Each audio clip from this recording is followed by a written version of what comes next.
ខ្ញុំបាទ Michael Makara ស្វាគមន៍មកកាន់កម្មវិធីវេទិកាហិរញ្ញវត្ថុឬ Financial Talk អរលោកស្រីនិងនាងកញ្ញាជាទីមេត្រី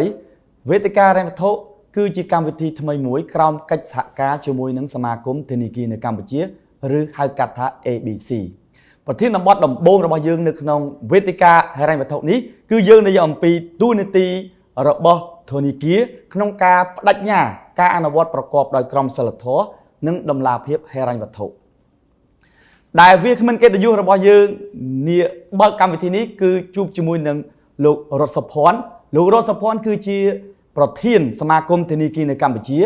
និងក៏ជាអគ្គនាយកធនាគារ Maybank នៅកម្ពុជាដែរបាទជំរាបសួរលោករតសុភ័ណ្ឌបាទជំរាបសួរលោកបាទអរគុណច្រើនសម្រាប់វត្តមានរបស់លោកក្នុងកម្មវិធីថ្មីតែម្ដងដែលជាក្រោមកិច្ចសហការជាមួយនឹងសមាគមធនាគារនៅកម្ពុជាសំណួរដំបូងរបស់ខ្ញុំពាក់ព័ន្ធទៅនឹងប្រធានបទខាងលើនេះតើសម្រាប់ធនាគារពាណិជ្ជក្នុងស្រុកយើងមានយន្តការជាក់លាក់ណាមួយដើម្បីធានាឲ្យបានថាការប្រតិបត្តិការរបស់ខ្លួនប្រកបដោយតម្លាភាពនិងប្រកបដោយក្រមសីលធម៌បាទជំរាបសួរលោកមករាខ្ញុំបាទមានសេចក្តីរីករាយដែលបានចូលរួមកម្មវិធីលោកមករាម្ដងទៀតហើយក៏សូមគ្រប់ជំរាបសួរបងប្អូនទស្សនិកជនទាំងអស់ជាទីមេត្រីវិស័យធនាគារគឺជាវិស័យមួយដែលស្ថិតនៅក្រោមបទបញ្ញត្តិតឹងតែងមិនតែនៅប្រជាណាចក្រកម្ពុជាទេគ្រប់បណ្ដាប្រទេសទាំងអស់វាជាវិស័យមួយដែលនិយត្តករមានច្បាប់ទម្លាប់ច្រើនដើម្បីឲ្យវិស័យប្រតិបត្តិតាមសម្រាប់នៅប្រជាណាចក្រកម្ពុជាយើងនេះស្ថាប័ននិយត្តករសម្រាប់វិស័យធនាគារនិងហិរញ្ញវត្ថុគឺស្ថិតនៅក្រោមអាណាព្យាបាលរបស់ធនាគារជាតិនៃកម្ពុជាហើយដូច្នេះហើយសម្រាប់វិស័យយើងខ្ញុំនេះគឺយើងគ្រប់តាមច្បាប់និងលិខិតគតិយុត្តនានាក៏ដូចជាសេចក្តីណែនាំរបស់ធនាគារជាតិនៃកម្ពុជាហើយបន្ថែមពីហ្នឹងខាងសមាគមធនាគារជាមួយនឹងសមាគមមីក្រូហិរញ្ញវត្ថុនៅកម្ពុជានេះយើងក៏បានដាក់ឲ្យឬក៏អនុម័តដែលយើងហៅថាស្វ័យបញ្ញត្តិដើម្បីធានាថាសមាជិករបស់ខ្លួនក៏ដូចវិស័យទាំងមូលនេះគឺប្រតិបត្តិតាមមិនមែនតែច្បាប់និងបញ្ញត្តិនានារបស់រដ្ឋាភិបាលក៏ដូចជាធនាគារជាតិនៃកម្ពុជាទេគឺយើងប្រតិបត្តិតាមបញ្ញត្តិស្វ័យបញ្ញត្តិរបស់វិស័យដើម្បីធានាការប្រតិបត្តិរបស់យើងនេះគឺមានកម្រិតស្តង់ដារខ្ពស់ហើយតេតិនទៅនឹងតម្លាភាពខាងហិរញ្ញវត្ថុយើងមានកត្តា3ឬគេហៅថាច្បាប់ទម្លាប់3លក្ខខណ្ឌតម្រូវ3សំខាន់ដែលតម្រូវដោយធនាគារជាតិនៃកម្ពុជាទី1គឺតម្រូវឲ្យគឺស្ថានធនាគារនិងហិរញ្ញវត្ថុទាំងអស់មានយើងហៅថាអភិបាលកិច្ចសាជីវកម្មរឹងមាំដែលចែកគ្នាដាច់រវាងទូនាទីក្រុមប្រឹក្សាភិបាលនិងគណៈគ្រប់គ្រងហើយនឹងទូនាទីឯករាជ្យរបស់សវនកម្មផ្ទៃក្នុងចំណុចទី2តេតិនទៅនឹងរបាយការណ៍ហិរញ្ញវត្ថុរបាយការណ៍ហិរញ្ញវត្ថុនេះយើងមានរបាយការណ៍ហិរញ្ញវត្ថុ3ទី1តារាងគេហៅថារបាយការណ៍ចំណេញខាតទី2តារាងសមតុល្យហើយទី3របាយការណ៍លំហូរសាច់ប្រាក់ដែលរបាយការណ៍ទាំងនេះត្រូវឆ្លងកាត់សវនកម្មត្រឹមត្រូវណាដោយសវនករមានកេរ្តិ៍ឈ្មោះនៅក្នុងស្រុកក៏ដូចជានៅអន្តរជាតិដើម្បីឲ្យគេធ្វើសវនកម្មណាហើយចំណុចទី3របាយការណ៍ហិរញ្ញវត្ថុទាំងនេះគឺធនាគារជាតិនៃកម្ពុជាបានបញ្ចេញព័ត៌មានទាំងអស់នោះទៅសាធារណជនជារៀងរាល់ឆ្នាំហើយតាមធម្មតារបាយការណ៍នេះសាធារណជនទាំងអស់អាចមើលបាន ដែលធនាគារជាតិបានបញ្ចេញនោះគឺទង់រង្វង់ប្រហែលជាខែ5ដល់ខែ6នៃឆ្នាំនីមួយណាហើយរបាយការណ៍ហិរញ្ញវត្ថុនេះគឺផ្ដល់ព័ត៌មានលម្អិតច្រើនណាតាក់ទិនទៅនឹងស្ថានភាពហិរញ្ញវត្ថុរបស់ធនាគារក៏ដូចជាស្ថាប័នហិរញ្ញវត្ថុហើយខ្ញុំជឿជាក់ថានៅប្រជាណាចក្រកម្ពុជាយើងនេះប្រហែលជាវិស័យធនាគារនិងហិរញ្ញវត្ថុគឺជាវិស័យមួយដែលមានរបាយការណ៍ហិរញ្ញវត្ថុត្រឹមត្រូវឆ្លងកាត់សវនកម្មពីសវនករឯករាជ្យហើយបន្ថែមពីនោះទៀតស្ថាប័នធនាគារនិងហិរញ្ញវត្ថុនីមួយៗហ្នឹងគឺបានរៀបចំរបាយការណ៍ប្រចាំឆ្នាំរបស់ខ្លួនហើយរបាយការណ៍ប្រចាំឆ្នាំរបស់ខ្លួននោះគឺភាគច្រើនបានបញ្ចេញទៅសាធារណជនឲ្យបានដឹងដែរហើយនេះសបញ្ជាក់ឲ្យឃើញថាវិស័យធនាគារនិងហិរញ្ញវត្ថុគឺមានគេហៅថាអភិបាលសាជីវកម្មរឹងមាំហើយនឹងមានតម្លាភាពបញ្ចេញរបាយការណ៍ប្រចាំឆ្នាំដែលរបាយការណ៍ប្រចាំឆ្នាំនោះគឺរួមទាំងរបាយការណ៍ហិរញ្ញវត្ថុដែរហើយខ្ញុំគិតថានេះក៏បង្ហាញពីតម្លាភាពរបស់វិស័យធនាគារនិងហិរញ្ញវត្ថុដែរបាទលោកបានមានប្រសាសន៍ពាក់ព័ន្ធទៅនឹងទូនទីរបស់ធនាគារជាតិឬក៏ធនាគារកណ្ដាលពាក់ព័ន្ធទៅនឹងការធ្វើឲ្យមានតម្លាភាពក៏ដូចជាការអនុវត្តក្រមប្រតិបត្តិនានាចង់ដឹងថាក្នុងនោះដែរថាធនាគារជាតិតម្រូវឲ្យយើងឬក៏គាត់បានចុះមកត្រួតពិនិត្យជាប្រចាំឬក៏មានពេលវេលាណាជាក់លាក់ដែរបាទដើម្បីធានាពីសសិទ្ធភាពបាទអរគុណច្រើនចំពោះសំណួរនេះមាញ់នេះខ្ញុំអត់ទាន់បាននិយាយអំពីទូនាទីរបស់ធនាគារជាតិទេហើយធនាគារជាតិបន្ថែមពីសាវនករផ្ទៃក្នុងសាវនករឯករាជ្យខាងក្រៅធនាគារជាតិតម្រូវឲ្យស្ថាប័ននីមួយៗដាក់ជូននៅរបាយការណ៍ច្រើនណាគួរសមរបាយការណ៍ប្រចាំឆ្នាំរបាយការណ៍ប្រចាំខែណាហើយបន្ថែមពីនោះទៀតគឺខាងអគ្គនាយកដ្ឋានត្រួតពិនិត្យរបស់ធនាគារជាតិនៃកម្ពុជាក៏ធ្វើការគេហៅថាត្រួតពិនិត្យស្ថាប័នធនាគារនីមួយៗដែរមានធនាគារខ្លះអាចថាសវនកម្មប្រចាំឆ្នាំទៅអ្នកខ្លះ2ឆ្នាំម្ដងទៅតាមស្ថានភាពឬស្ថា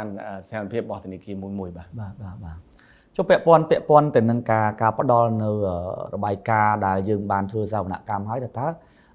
យើងមានកម្រិតនៃការតម្រូវរបស់ធនាគារជាតិថាកម្រិតនេះយើងត្រូវការកែតម្រូវឬកម្រិតនេះអាចទទួលយកបានដែរទេឬគាត់មានអ្នកជំនាញអីផ្សេងលើសនឹងនេះទេបាទធនាគារជាតិនៃកម្ពុជាគាត់មានក្រុមការងារត្រួតពិនិត្យដែលក្រុមការងាររបស់គាត់នោះគឺមាននាយកដ្ឋានផ្សេងៗនេះឲ្យបន្ទុកស្ថាប័នធនាគារខុសៗគ្នាហើយតាក់ទិនទៅនឹងលទ្ធផលនៃការត្រួតពិនិត្យនោះលទ្ធផលវាពីធនាគារមួយទៅធនាគារមួយមានការខុសគ្នាណាបើសិនជាគាត់មើលឃើញថាធនាគារមួយมันអាចបំពេញលក្ខខណ្ឌតម្រូវរបស់គាត់ឲ្យបានល្អទេអញ្ចឹងអាចថាអនុសាសន៍ឬក៏តម្រូវឲ្យការកែតម្រូវក៏មានកម្រិតច្រើនទៅហើយបើសិនជាការគ្រប់គ្រងការត្រួតពិនិត្យផ្ទៃក្នុងរបស់ធនាគារនោះគឺបានល្អហើយអញ្ចឹងរបាយការណ៍ហើយនឹងលទ្ធផលនៃការស្វែងរកនឹងក៏វាតិចតាមនឹងទៅបើតាមធម្មតាក៏ដូចជាសវនកម្មដែរពេលចុះម្ដងវាតែងតែមានចំណុចខ្លះដែលមិនមែនជាគេហៅថាពេលខ្លះវាមិនមែនជាការដែលមិនមានលទ្ធភាពឬក៏មិនអាចបំពេញនៅលក្ខខណ្ឌតម្រូវរបស់ធនាគារជាតិទេក៏ប៉ុន្តែគឺជាអនុសាសន៍មួយដើម្បីធ្វើឲ្យធនាគារនោះធ្វើការប្រតិបត្តិឲ្យកាន់តែប្រសើរបាទអូខេមួយវិញទៀតលោកសុភ័ណ្ឌដោយសារយើងឃើញថាយើងបាននិយាយពាក់ព័ន្ធនឹងក្របប្រតិបត្តិក្នុងនាមលោកជាប្រធានសមាគមធនាគារនៅកម្ពុជាតើយើងបានបដោះនៅ policy ឬគោលការណ៍បែបណាដើម្បីលើកទឹកចិត្តក៏ដូចជាជំរុញឲ្យរាល់សមាជិករបស់ខ្លួនអនុវត្តឲ្យបានត្រឹមត្រូវទៅតាមក្រមប្រតិបត្តិនេះបាទវិស័យធនាគារនិងហិរញ្ញវត្ថុគឺជាវិស័យមួយដែលសាធារណជនឬក៏អតិថិជនផ្ដល់ការទុកចិត្តក្នុងការគេហៅថាក្រុមមើលលុយគេណាគ្រប់គ្រងប្រាក់បញ្ញើជាពិសេសហើយដោយលោកមកកណ្ដាលដឹងស្រាប់ហើយគឺ ការងារចម្បងរបស់ធនាគារពេលនេះគឺមានការងារចម្បង3ណាយើងមានការងារច្រើនប៉ុន្តែយើងថាការងារចម្បង3ចុះយើងជាគេហៅថាអន្តរការីហិរញ្ញវត្ថុទី1យើងផ្ដល់ឥណទានទី2យើងប្រមូលប្រាក់បញ្ញើហើយទី3យើងគឺជាអ្នកសម្របសម្រួលក្នុងការធ្វើការទូទាត់ទាំងក្នុងស្រុកទាំងក្រៅស្រុកហើយការងារនេះកត្តាដែលសំខាន់បំផុតគឺទំនុកចិត្តរបស់អតិថិជនក៏ដូចជាសាធារណជនដូច្នេះហើយក្រមប្រតិបត្តិឬការប្រតិបត្តិប្រកបដោយការទទួលខុសត្រូវនេះគឺជាលក្ខខណ្ឌចាំបាច់ដើម្បីធានាស្ថិរភាពសុចរិតភាពរបស់វិស័យក៏ដូចជាភាពធន់របស់វិស័យដែលក្នុងករណីដែលយើងមានវិបត្តិដោយមើលឃើញភាពចាំបាច់នេះហើយសមាគមធនាគារនៅកម្ពុជារួមជាមួយនឹងសមាគមមីក្រូហិរញ្ញវត្ថុនៅកម្ពុជាក្រោមការចង្អុលបង្ហាញនឹងការណែនាំរបស់ធនាគារជាតិនៃកម្ពុជាយើងបានអនុម័តនិងដាក់ឲ្យប្រើប្រាស់នៅក្រមប្រតិបត្តិសម្រាប់វិស័យទាំងមូលតាមធម្មតាធនាគារនីមួយៗគាត់មានក្រមប្រតិបត្តិឬហៅថាក្រមសីលធម៌របស់គាត់រៀងខ្លួនក៏ប៉ុន្តែសម្រាប់វិស័យតែម្ដង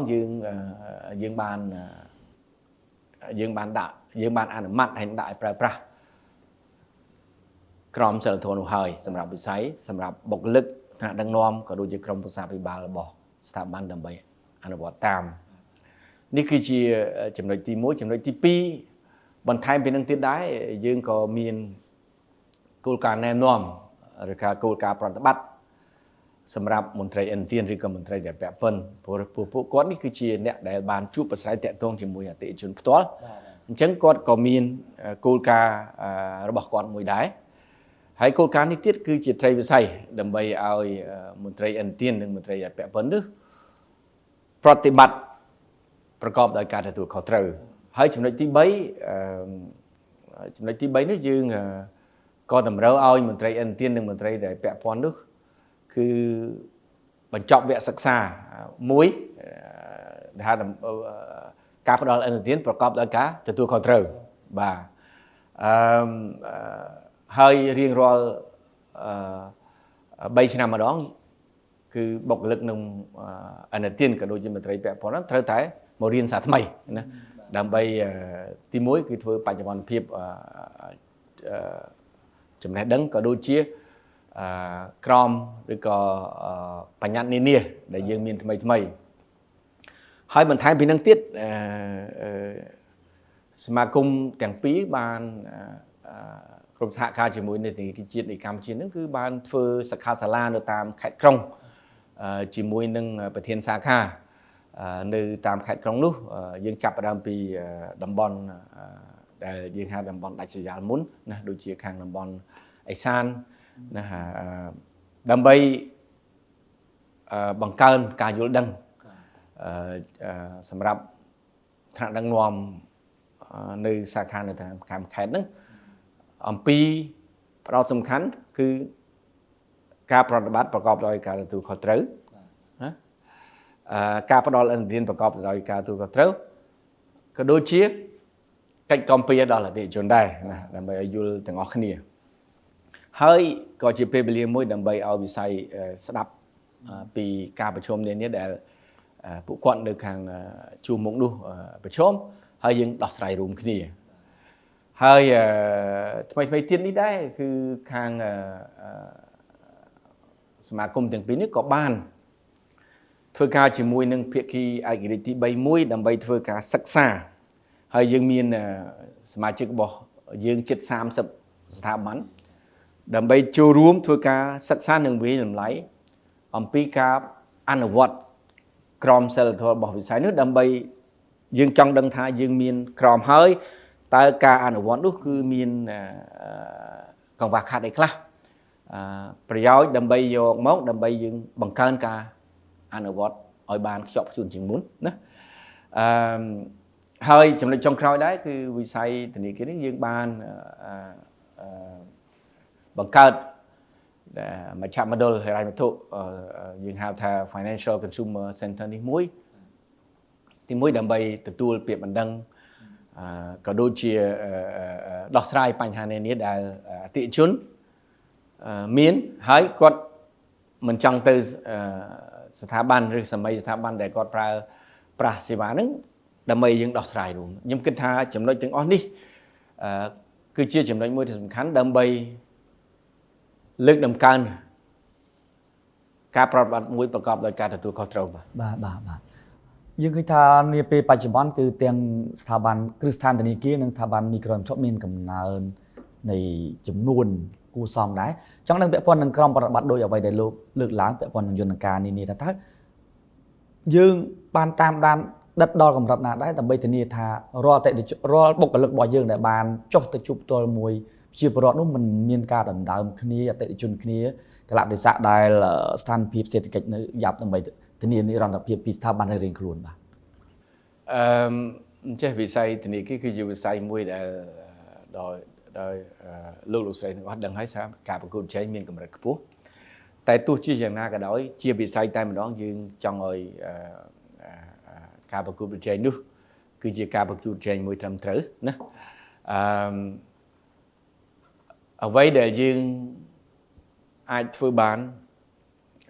តាមធម្មតាយើងនឹងធ្វើអ្វីដែលយើងអាចធ្វើបានប៉ុន្តែបើសិនជាលោកធានាថាតើយើងអាចធានា 100% បានទេតែប្រហែលជាពិបាកធានា 100% ដោយសារយើងមានមន្ត្រីនៅមូលដ្ឋាននោះច្រើននៅក្នុងវិស័យតែម្ដងយើងមានជិត 100000 នាក់នោះហើយមន្ត្រីជួរមុខនោះប្រហែលក្នុង5ទៅ60000នាក់នោះប៉ុន្តែយើងបង្កើតយន្តការមិនទី1ផ្ដល់ចំណេះដឹងណាទៅដល់មន្ត្រីឥណទានរួមទាំងក្រមប្រតិបត្តិដូចខ្ញុំបានមានប្រសាសន៍ពីខាងដើមណាហើយក្នុងពេលជាមួយនេះដែរក៏យើងធ្វើវេទិកាសាធារណៈដើម្បីផ្សព្វផ្សាយដល់សាធារណជនទាំងអស់អំពីសិទ្ធិនិងកាតព្វកិច្ចណានៅពេលដែលយើងទទួលប្រើសេវាកម្មធនាគារនិងហិរញ្ញវត្ថុនោះតើយើងមានសិទ្ធិនិងមានកាតព្វកិច្ចអីខ្លះហើយចំណុចចុងក្រោយដូចខ្ញុំបានមានប្រសាសន៍ចឹងយើងបានបង្កើតមជ្ឈមណ្ឌលមួយដើម្បីទទួលពាក្យបណ្ដឹងឬក៏បញ្ហានានាដែលអតិថិជនមិនសប្បាយចិត្តហើយវាជាវេទិកាមួយដើម្បីអនុញ្ញាតឲ្យអតិថិជនក៏ដូចជាធនាគារអាចដោះស្រាយបញ្ហាដែលយើងមានណាប្រកបដោយតុល្យភាពណានេះខ្ញុំគិតថាជាចំណុចមួយដើម្បីដោះស្រាយណាភាពខ្វះខាតដែលវិស័យមាននោះយើងនឹងព្យាយាមដោះស្រាយហើយខ្ញុំគិតថាកិច្ចការនេះវាមិនមែនជាកិច្ចការមួយដែលយើងធ្វើម្ដងចប់ទេយើងត្រូវតែធ្វើជាប្រចាំណាហើយរាល់សិក្ខាសាលាដែលយើងធ្វើនៅខេត្តក៏ដូចជាព័ត៌មានដែលយើងទទួលដែលមជ្ឈមណ្ឌលអតិថិជនទទួលបាននោះគឺយើងយកមកសង្ខេបបញ្ហានោះតើបញ្ហាណាវាជាបញ្ហាដែលកើតដដែលហើយបញ្ហាណាជាបញ្ហាថ្មីដើម្បីជាធាតុចូលដល់វិស័យក្នុងការពិភាក្សានិងរកដំណោះស្រាយរួមបាទ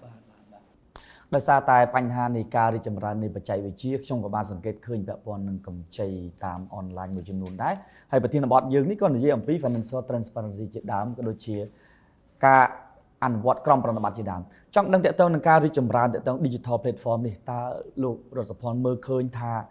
ការអនុវត្តរបស់បណ្ដាគ្រឹះស្ថានធនាគារនិងហិរញ្ញវត្ថុមួយចំនួនគាត់បានចូលជ្រុំជ្រែងយ៉ាងកម្រិតណាដែរហើយការរីកចម្រើននៃវិស័យបច្ចេកវិទ្យានេះវាអាចបង្កហានិភ័យដែរឬទេបាទអរគុណទៅនឹងសំណួរនេះឆ្លៀតឱកាសនេះដែរខ្ញុំបាទក៏សូមសំណូមពរនិងពៀមលាដល់បងប្អូនទាំងអស់ឲ្យងាកមកប្រើគេហៅថាទាំងកម្ចីទាំងសេវាកម្មហិរញ្ញវត្ថុពីស្ថាប័នដែលមានអាជ្ញាប័ណ្ណពីធនាគារជាតិនៃកម្ពុជាណាយើងសង្កេតឃើញថាមានការផ្ដល់ឥណទានច្រើនណាមិនថាតែតាម social media ឬក៏តាមទូរស័ព្ទទេគឺបានមានជនខិលខូចមួយចំនួនបានផ្សាយណាថាផ្ដល់ឥណទានងាយស្រួលគេហៅថាស្រួលខ្ចីតែបាក់សងដោយសារតែឲ្យខ្ចីស្រួលក៏ប៉ុន្តែការប្រាក់ខ្ពស់ណាស់ហើយនឹងសេវាផ្សេងទៀត នេះគឺជាហានិភ័យមួយធំសម្រាប់សាធារណជនដោយសារតែការផ្ដល់ឥណទានក្រៅប្រព័ន្ធនេះអតិថិជនមិនទទួលបាននូវការគាំពារទេហើយការដែលយើងប្រើ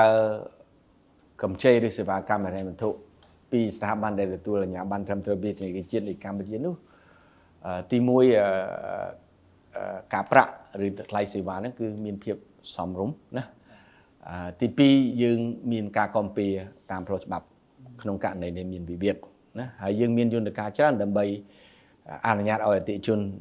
លើកនៅបញ្ហាតែទន្ទឹមនឹងថាតើយើងមានហានិភ័យអីខ្លះនៅពេលដែលមានការវិវត្តផ្នែក digital ឡើងច្រើនមុនពេលដែលខ្ញុំនិយាយអំពីបញ្ហាយើងនិយាយពីផលប្រយោជន៍សិនតើមានផលប្រយោជន៍អីខ្លះផលប្រយោជន៍ទី1គឺត្រង់ថា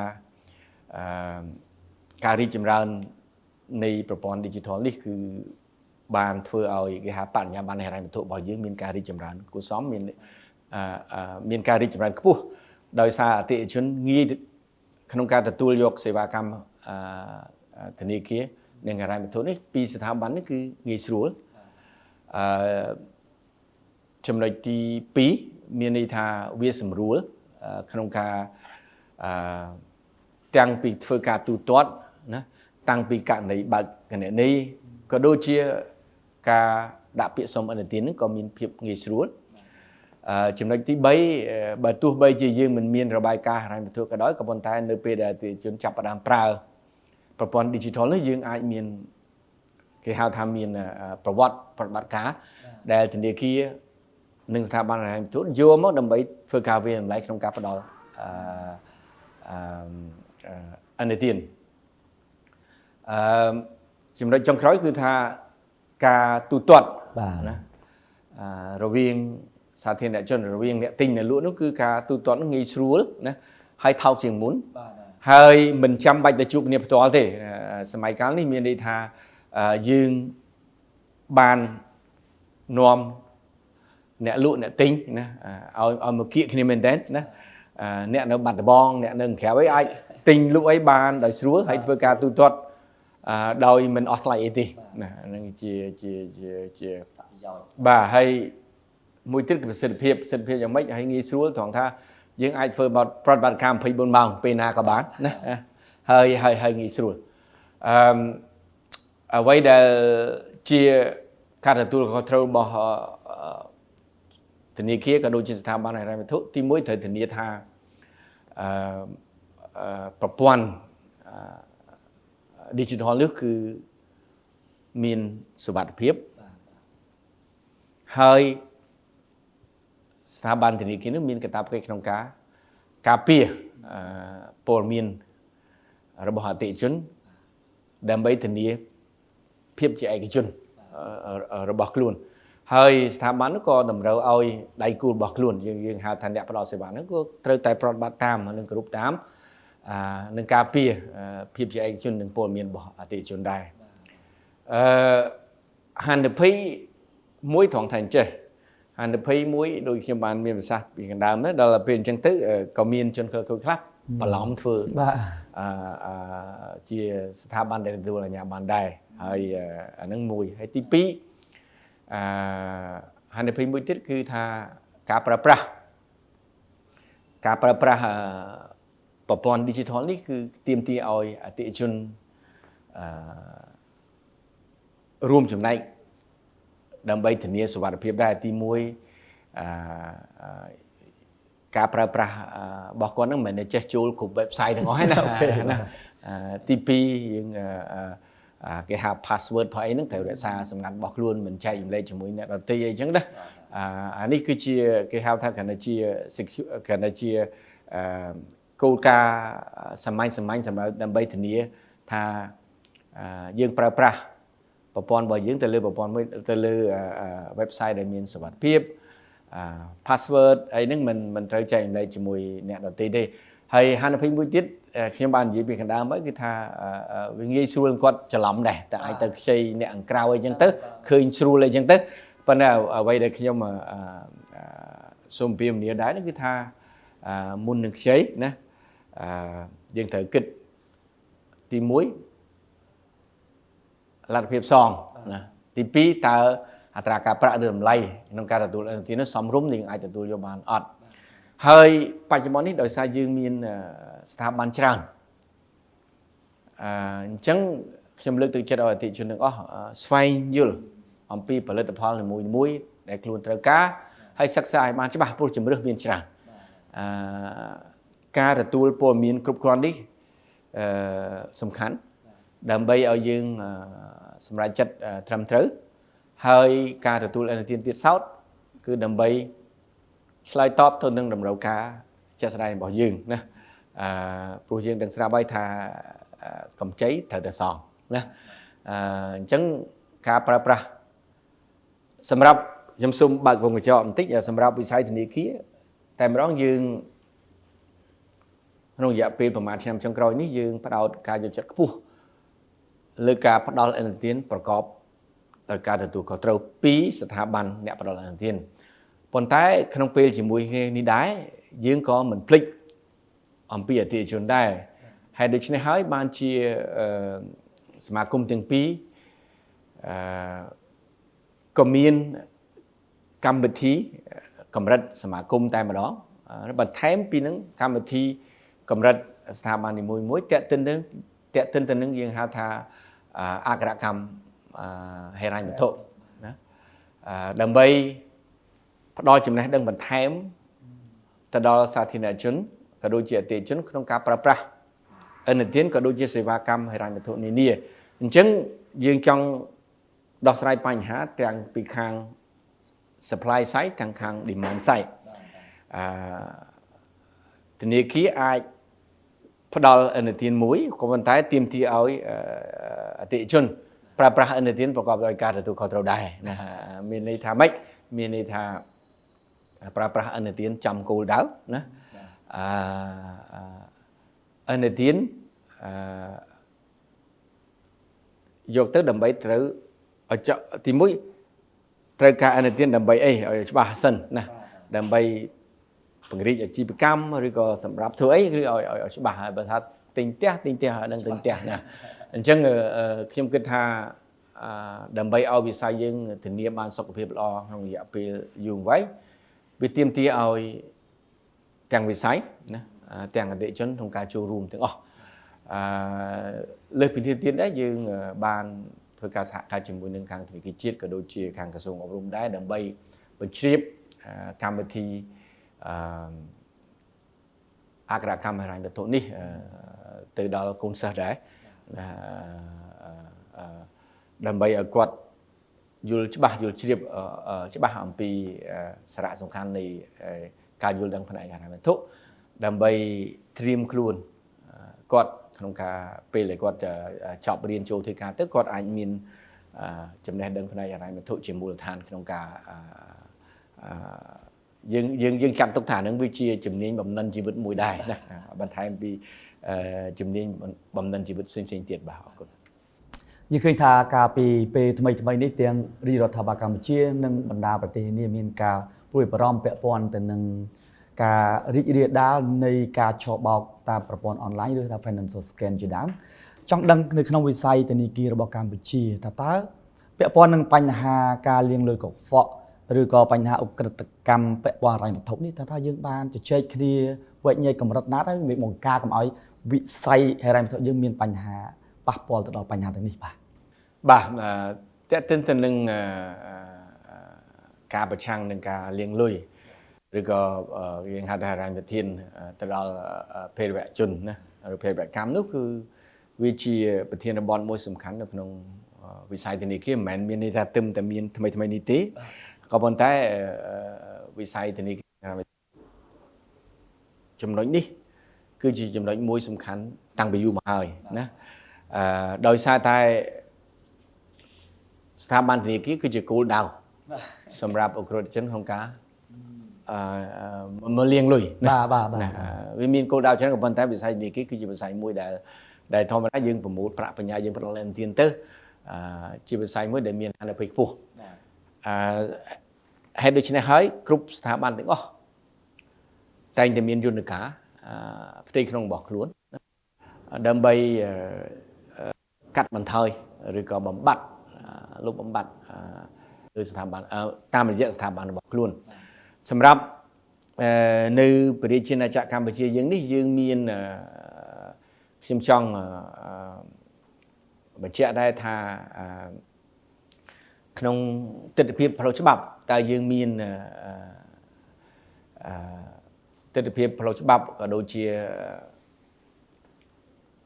បទបញ្ញត្តិឬក៏លិខិតគតិយុត្តអីខ្លះដែលយើងត្រូវតែប្រតិបត្តិតាមពេលយើងធ្វើប្រតិបត្តិការនៅប្រជាជាតិណាចក្រកម្ពុជាយើងនេះទី1យើងស្ថិតនៅក្រោមច្បាប់ស្ដីអំពីធនាគារនិងស្ថាប័នហិរញ្ញវត្ថុហើយទី2ច្បាប់ប្រឆាំងទៅនឹងការលាងលុយហើយនឹងប្រឆាំងទៅនឹងហិរញ្ញវិធានដល់ពេលវកម្មទី2ហើយទី3ក៏យើងមានប្រកាសនឹងសេចក្តីណែនាំនានារបស់ធនាគារជាតិនៃកម្ពុជាដែរហើយទី4នោះស្ថាប័ននីមួយៗមានគោលនយោបាយផ្ទៃក្នុងនិងយន្តការផ្ទៃក្នុងដើម្បីប្រឆាំងនឹងការលាងលុយហើយនឹងភេរវកម្មហើយនឹងហិរញ្ញវិធានដល់ភេរវកម្មដែរហើយនៅធនាគារសម្រាប់ការប្រតិបត្តិជាប្រចាំពេលអតិថិជនមកបើកគណនីឬក៏ធ្វើប្រតិបត្តិការហ្នឹងទាំងបើកគណនីនិងពេលធ្វើប្រតិបត្តិការហ្នឹងយើងតែងតែធ្វើយើងហៅថាភាសានៅក្នុងវិស័យធនាគារយើងហៅថា customer due diligence ណាមានន័យថាយើងសិក្សាពីអតិថិជនណាតាំងពីព័ត៌មានពីអតិថិជនតាំងពីអាជីវកម្មតាំងពីប្រភពមូលធិទាំងអីហ្នឹងយើងស៊ូព័ត៌មានច្រើនហើយអតិថិជនដែលមានឬក៏អាជីវកម្មដែលមានអាហារភ័យខ្ពស់នោះយើងមិនត្រឹមធ្វើតែ customer due diligence ទេយើងមាន enhance customer due diligence មួយទៀតណាទាំងពេលបើកកុងទាំងធ្វើបរិការហើយលើសពីនឹងទៀតដែរគឺបណ្ដាធនាគារទាំងអស់ហ្នឹងតែងតែមានគេហៅតារាង sanction list ឬគេហៅ black list ហ្នឹងដែរដែលអ្នកដែលគេថាស្ថិតនៅក្នុងទណ្ឌកម្មអន្តរជាតិណាតាំងពី UN តាំងពីអីអង្គការអន្តរជាតិធំហ្នឹងគឺធម្មតាកាលណាមានអ្នកនៅក្នុងតារាងហ្នឹងគឺមានឈ្មោះហើយនៅធនាគារគឺមានប្រព័ន្ធមួយដើម្បីឆែកណាអញ្ចឹងនេះគឺជាទិដ្ឋភាពផ្លូវច្បាប់និងយន្តការមួយចំនួនដែលធនាគារពេលនេះទាំងអស់ប្រើណាហើយបន្ថែមពីនឹងទៀតការវឹកវើជាប្រចាំដល់បុគ្គលិកនោះគឺរឹតតែសំខាន់ទៀតព្រោះធម្មតាយើងអាចមានច្បាប់មានសេចក្តីណែនាំគោលការណ៍ច្រើនក៏ប៉ុន្តែបើសិនជាបុគ្គលិកដែលបានជួបជាមួយអតិថិជនផ្ទាល់នោះมันមានការវឹកវើហើយនឹងយល់ដឹងច្បាស់ទេយើងគិតថាការប្រតិបត្តិរបស់យើងវាអាចមានការទ្រោះទ្រោយណាហើយដោយសារបច្ចេកវិទ្យាថ្មីដោយសារការវិវត្តនៃគេហៅថានៃពិភពលោកក៏ដូចជាប្រទេសមួយហ្នឹងអញ្ចឹងកិច្ចការអស់នេះនៅមានភាពស្មុគស្មាញច្រើនណាហើយអ្វីប៉ុន្តែអ្វីដែលសំខាន់ខ្ញុំគិតថាការគ្រប់គ្រងការដោះស្រាយបញ្ហានេះនឹងនៅតែសំខាន់សម្រាប់វិស័យធនាគារដើម្បីធានាថាវិស័យធនាគាររបស់យើងនឹងនៅទទួលបានការទុកចិត្តនិងស្ថិរភាពហើយទំនុកចិត្តនិងស្ថិរភាពនេះគឺជាកិច្ចការមួយសំខាន់សម្រាប់វិស័យធនាគារបាទតើលោកអាចជម្រាបជូនបានទេតើតើទៅនឹងការអនុវត្តក្នុងវិស័យធនាគាររបស់យើងជាមួយនឹងបណ្ដាប្រទេសនានានៅក្នុងតំបន់តើការអនុវត្តក្រមប្រតិបត្តិរបស់យើងនេះវាមានភាពល្អប្រសើរកម្រិតណាឬយើងគិតថាអាចតែល្អជាងគេឬមានការភាពតានតឹងតែងទេបាទតាមពិតទៅបើយើងប្រៀបធៀបទៅនឹងគេហៅថាអភិបាលកិច្ចសាជីវកម្មច្បាប់និងបទបញ្ញត្តិនានាសម្រាប់ប្រជាជនចក្រកម្ពុជាយើងហើយនិងបណ្ដាប្រទេសនៅក្នុងតំបន់នេះ dương mười tới mình xây chỉ khóc niệm mạn đi còn thế ở vậy để khóc niệm toàn tha cảประบัติនេះឯងដោយសារប្រទេសនៅតំបន់នេះវាមានចម្រុះដែរវាមានអ្នកខ្លះវាកម្រិតរៀងខ្ពស់ជាងយើងតិចទៅអ្នកខ្លះក៏ហាក់ផែលយើងទៅអ្នកខ្លះក៏ក្រោមយើងតិចទៅអញ្ចឹងប៉ុន្តែអ្វីដែលសំខាន់សម្រាប់យើងប្រាថ្នាចង់បានឲ្យស្តង់ដារប្រតិបត្តិរបស់យើងឲ្យប្រហាក់ផែលឬស្មើទៅនឹងប្រទេសនៅក្នុងតំបន់ដែលបច្ចុប្បន្ននេះកំពុងរៀងខ្ពស់ជាងយើងតិចណាហើយកិច្ចការនេះទៀតបើសិនជាយើងកលេចមើលថែក្រោយអំពីដំណើររបស់យើងនៅក្នុងវិស័យនេះយើងគិតថាវិស័យរបស់យើងនេះបានឆ្លងកាត់ដំណាក់កាលផ្លាស់ប្ដូរច្រើនហើយការផ្លាស់ប្ដូរនោះនាំនៅភាពជាវិជ្ជមានជាច្រើនរយៈពេលពីដើមឡើយយើងគិតពីច្បាប់ទម្លាប់នានាសម្រាប់គ្រប់គ្រងវិស័យនេះដោយសារវិស័យពេលយើងចាប់ផ្ដើមដំបូងទៅកំណើនវាកំណើនខ្ពស់អញ្ចឹងយើងផ្ដោតសំខាន់ទៅលើក្រមនិងបញ្ញត្តិតាក់ទិនទៅនឹងគេថាភាពប្រយ័ត្នប្រយែងក្នុងការគ្រប់គ្រងវិស័យធនាគារក៏ប៉ុន្តែក្នុងរយៈពេលប្រហែលឆ្នាំចុងក្រោយនេះយើងបានវិវត្តទៅមួយកម្រិតទៀតដើម្បីផ្ដោតយកចិត្តទុកដាក់ខ្លាំងទៅលើការប្រតិបត្តិរបស់តួអង្គនៅក្នុងវិស័យមានន័យថាយើងមិនមើលតែទិដ្ឋភាពច្បាប់និងបញ្ញត្តិទេក៏ប៉ុន្តែយើងត្រូវតែផ្ដោតសំខាន់ទៅលើការប្រតិបត្តិដែរណាដើម្បីធានាថាវិស័យនេះហើយនឹងតួអង្គនៅក្នុងវិស័យនេះគឺប្រតិបត្តិនៅក្នុងកម្រិតស្តង់ដារមួយខ្ពស់ណាដើម្បីទី1កាត់បន្ថយភាពអវិជ្ជមាននៅក្នុងវិស័យទី2ដើម្បីដំឡើងគេហៅស្តង់ដារប្រតិបត្តិរបស់វិស័យនេះដើម្បីបង្កើននិងលើកតម្កើងជំនឿទុកចិត្តរបស់អតិថិជនក៏ដូចជាសាធារណជនប្រយោជន៍ដើម្បីធានាស្ថិរភាពធន់ហើយនិងវិបុលភាពរបស់វិស័យនេះព្រោះវិស័យធនាគារនិងហិរញ្ញវត្ថុនេះដើរតួសំខាន់នៅក្នុងការចូលរួមអភិវឌ្ឍប្រទេសជាតិព្រោះជាវិស័យមួយដែលផ្ដល់ទុនណាដែលផ្ដល់ទុនដល់អតិថិជនជាបុគ្គលក្តីជាក្រុមហ៊ុនក្តីណាដើម្បីសម្រាប់អាជីវកម្មគឺដើម្បីបង្កើនអាជីវកម្មឬពង្រីកអាជីវកម្មរបស់ខ្លួនហើយធម្មតាកាលណាការអាជីវកម្មមានការរីកចម្រើនល្អហ្នឹងគឺវាចូលរួម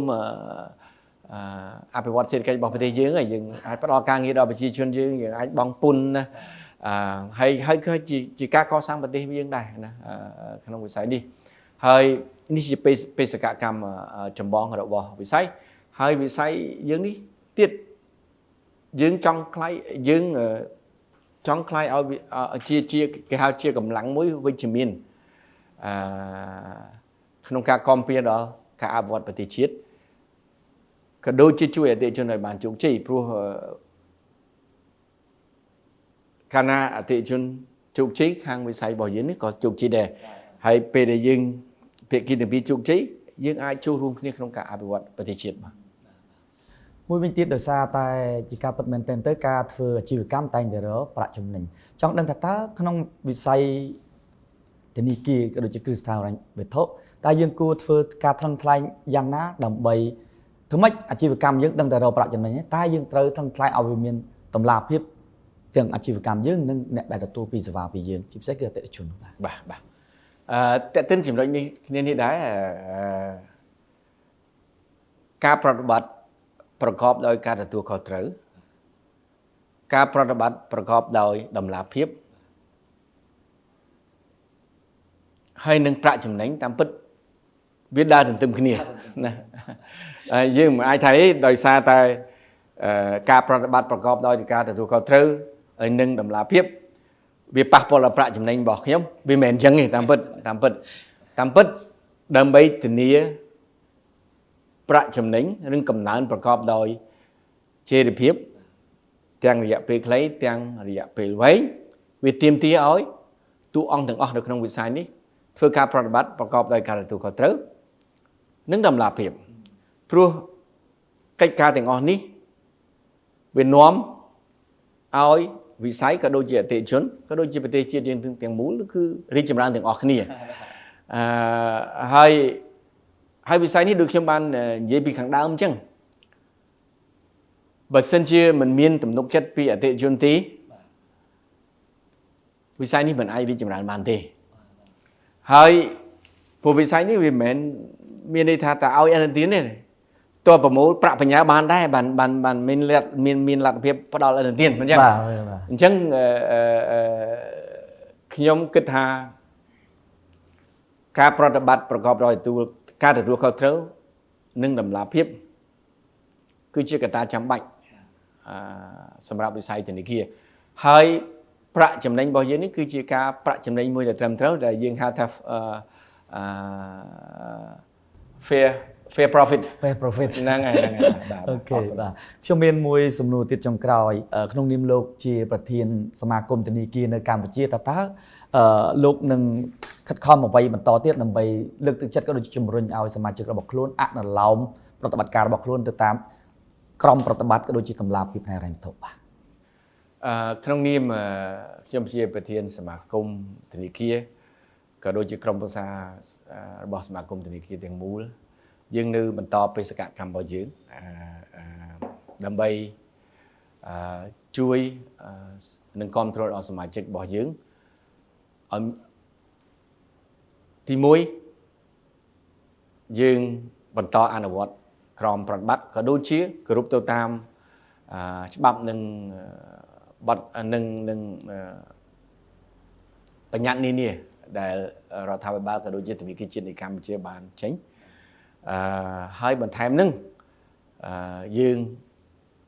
នឹងអនុវត្តទៅតាមគេហៅស្វ័យបញ្ញត្តិដែលវិស័យនេះបានដាក់កន្លងមកក៏ដូចជាស្វ័យបញ្ញត្តិនានាដែលយើងនឹងធ្វើទៅពេលមុខទៀតដែរហើយវាជាសកម្មភាពមួយដែលមានការចូលរួមយ៉ាងផុសផុលពីសមាជិករបស់ខ្លួនព្រោះវិស័យរបស់យើងបានរីកចម្រើនធំហើយឥឡូវមៀតយើងក៏យ៉ាងធំដែរហើយណាអញ្ចឹងយើងត្រូវធានាថាសមាគមធនាគារនោះអាចឆ្លើយតបទៅនឹងតម្រូវការរបស់សមាជិករបស់ខ្លួនហើយដើម្បីធ្វើកិច្ចការនេះបានទី1យើងត្រូវធ្វើការបណ្ដុះបណ្ដាលបុគ្គលិកយើងឲ្យបានជាប្រចាំដើម្បីធានាថាពួកគាត់មានចំណេះជំនាញទាំងបច្ចេកទេសទាំងវិជ្ជាជីវៈក្នុងការប្រកបអាជីវកម្មរបស់ខ្លួនហើយសមាគមធនាគារក៏គ្រប់គ្រងសមាជិករបស់ខ្លួនដែរក្នុងករណីដែលមានការខ្វះខាតកន្លែងណាគឺសមាគមធនាគារជួយសមាជិករបស់ខ្លួនដើម្បីធានាថាសមាជិករបស់ខ្លួនទាំងអស់នឹងអាចប្រតិបត្តិតាមហើយស្វ័យបញ្ញត្តិដែលយើងធ្វើកន្លងមកយើងមានការពិភាក្សាប្រឹក្សាជាមួយសមាជិករបស់ខ្លួនដែរយើងមិនមែនមានន័យថាចេះតែធ្វើទេគឺយើងយកធាតុជួលទាំងអស់ពីសមាជិករបស់ខ្លួនដើម្បីធានាថាពេលយើងអនុម័តហើយយើងអាចអនុវត្តបានព្រមពេលជាមួយគ្នាដែរក៏យើងមានគំនិតព្រួយដើមថ្មីជាច្រើនទៀតទាំងកម្មវិធីជាមួយនឹងសមាជិករបស់ខ្លួនទាំងកម្មវិធីបណ្ដុះបណ្ដាលឬក៏ផ្សព្វផ្សាយទៅសាធារណជនក៏ដូចជាកិច្ចសហការជាមួយនឹងធនាគារជាតិនៃកម្ពុជានិងតួអង្គពាក់ព័ន្ធផ្សេងៗទៀតដើម្បីបង្កើននូវការយល់ដឹងឲ្យបានទូលំទូលាយជាងមុនទី1ក្នុងការផ្សព្វផ្សាយអំពីតើវិស័យធនាគារនេះបានធ្វើអីខ្លះហើយបានចូលរួមអីខ្លះនៅក្នុងការអភិវឌ្ឍប្រទេសជាតិតើយើងមានសមាជិកប្រមាណហើយនៅប្រតិបត្តិការនៅតំបន់ណាខ្លះទី2យើងក៏បង្កើនការអប់រំជាសាធារណៈដែរណាទាំងរយៈពេលខ្លី ទាំងរយៈពេលប្រជុំទាំងរយៈពេលយូរវែងបន្ថែមពីនឹងទៀតសមាជិករបស់យើងខ្ញុំនេះក៏មានកម្មវិធីអភិវឌ្ឍបុគ្គលិករបស់ខ្លួនដែរហើយជាឱកាសនេះដែរខ្ញុំក៏សូមថ្លែងអំណរគុណដល់ធនាគារជាតិនៃកម្ពុជាចំពោះការគ្រប់គ្រងកន្លងមកដល់វិស័យយើងខ្ញុំដល់សមាជិកទាំងអស់របស់សមាគមធនាគារដែលបានចូលរួមក្នុងផលផុសនិងអាជ្ញាធរមានសមត្ថកិច្ចដែលបានចូលរួមសហការនាពេលកន្លងនោះហើយសមាគមយើងខ្ញុំបដិញ្ញាចិត្តក្នុងការដោះស្រាយបញ្ហាប្រឈមនានាដែលយើងមានហើយយើងបដិញ្ញាចិត្តខ្ពស់ដើម្បីលើកកម្ពស់ក្រមប្រតិបត្តិក៏ដូចជាការប្រកបអាជីវកម្មរបស់យើងដើម្បីធានាថាអាជីវកម្មរបស់យើងនេះគឺយើងធ្វើប្រកបដោយការទទួលខុសត្រូវនិងបរិញ្ញាបត្របាទអរគុណច្រើនបាទអរលោកស្រីនាងកញ្ញាជាទីមេត្រីវេទិកាហិរញ្ញវត្ថុឬ Financial Talk របស់យើងនៅពេលនេះបានឈានមកដល់ទីបញ្ចប់នៅពេលនេះខ្ញុំបាទម៉ៃគុណមករាលោករតសុភ័ណ្ឌសូមអរគុណសូមគោរពលាសូមអរគុណ